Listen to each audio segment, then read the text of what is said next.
Hello and welcome back to the Local Government People's Program. My name is Adam Spagnolo and I'm also a candidate for the City of Stirling's Osborne ward in the City of Stirling, which is coming up in October. It's a postal voting election and of course you'll be hearing a lot more about that in due course. I'm very happy today to have with me in the studio Teresa Ritchie.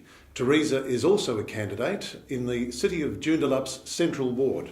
And we'll be finding out a little bit more about Teresa and her ambition to get back on council a little bit later on in the program. In the meantime, we've just had a bit of a chat about the freeman or a freeman of a city, whether or not they should be getting involved in local government elections, what their role is, who are they, what are their qualifications, and so on. I think we've probably said enough about that at this stage, and once we get some feedback on your thoughts on the matter, we'll certainly publicise them on this program. What we'd like to talk about at the moment is the election of the Mayor. Now, as listeners and viewers would be aware, or maybe you're not aware, there are two modes of the election of the Mayor. The Mayor is either elected by the Council, and an example of this is the City of Stirling, where the Mayor is elected by 14 councillors. As long as 8 of them put their hand up, the person that's been nominated gets the job. The term is for 2 years when you're elected by the council. The other mode, of course, is the Mayor being elected by the people.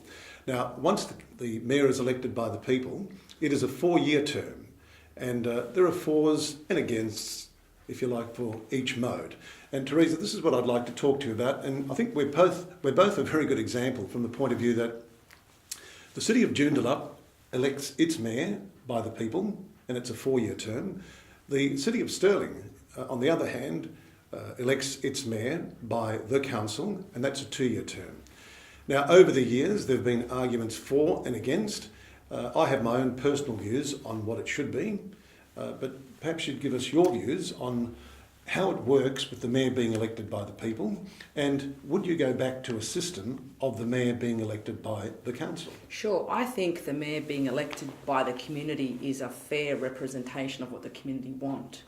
When you elect a Mayor by the councillors, I don't necessarily believe that that is a true representation of the community's view of the person that they want to be Mayor.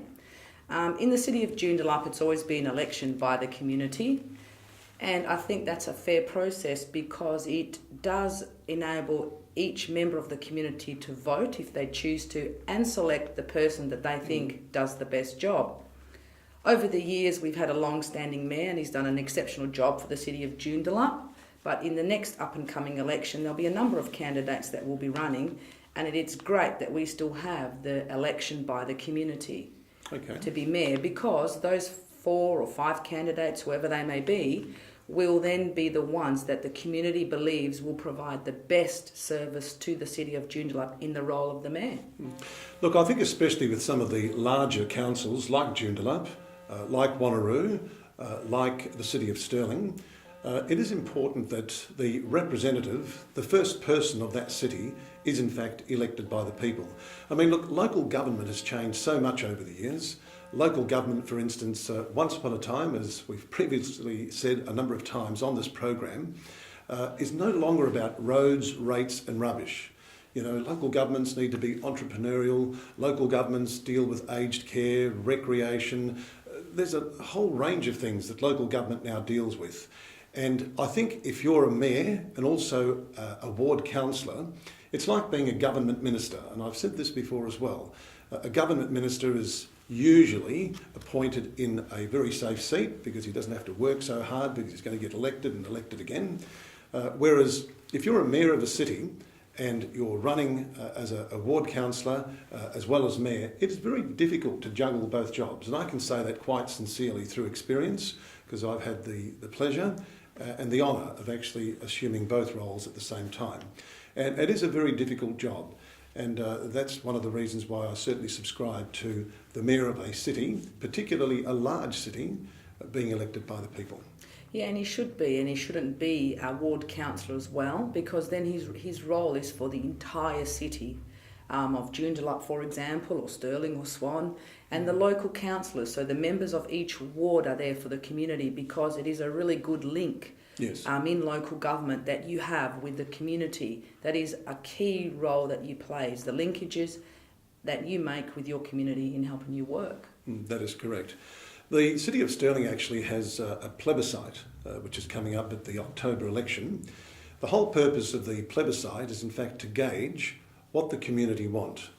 Are they wanting the current mode of the election of the mayor to be by the council, or are they wanting that to change and for the mayor of the City of Stirling, for instance, to be elected by the people? And in conjunction with the local government election, there will also be this plebiscite where people will have that opportunity. Is there anything else that you'd like to add to this particular discussion? I just think that people should have the right to choose their mayor. As a ratepayer, you pay rates for that local government council, and you want to know who's going to be running your city and being in charge of your community. Yeah. And as a ratepayer, as a member of the community, I like to vote for my mayor. And this is only my view. It's not a view that I'm sharing on behalf of anybody else. It's solely my view. I would like to pick my mayor, and I would like to have my vote as to who will be the next mayor, particularly in the city of Joondalup. Yeah. Look, the irony at Stirling is that a lot of people actually believe that the mayor is in fact elected by the people. And it's just one of those things where people accept that that's the case. But look, that's going to change shortly, because people will have this opportunity to ask the question and to vote in that regard, to actually decide who will be the mayor of the City of Stirling, whether it would be someone that is elected by the people or whether it will be someone that is elected by the council. I know that, as you've mentioned, there's going to be a change at the City of Joondalup. Current Mayor Troy Pickard, I understand, is standing down. Is that correct? Yes, he is. He announced that in the Community News last Thursday. It was on the front page of Community News, and the former Minister for Environment, Albert Jacob, is one of the candidates that will be running in the mayoral election this year. Okay. Are there any other candidates that you're aware of? I am. There's also a gentleman called Chris Morrison who's declared his intent to run, and I'm sure that there will be others that are coming up Okay. that So, at this stage haven't actually declared their intent, but I'm positive that we will have a few more candidates in the city of Joondalup, particularly because the current mayor is now standing down, and there'll be quite a few interested people looking to take on that role and challenge themselves in that particular role for local government. wow. Sounds like it's going to be a hotly contested seat, that's for sure. Definitely. Okay, you're watching and listening to the Local Government People's Program. We'll be back very shortly with some more local government news.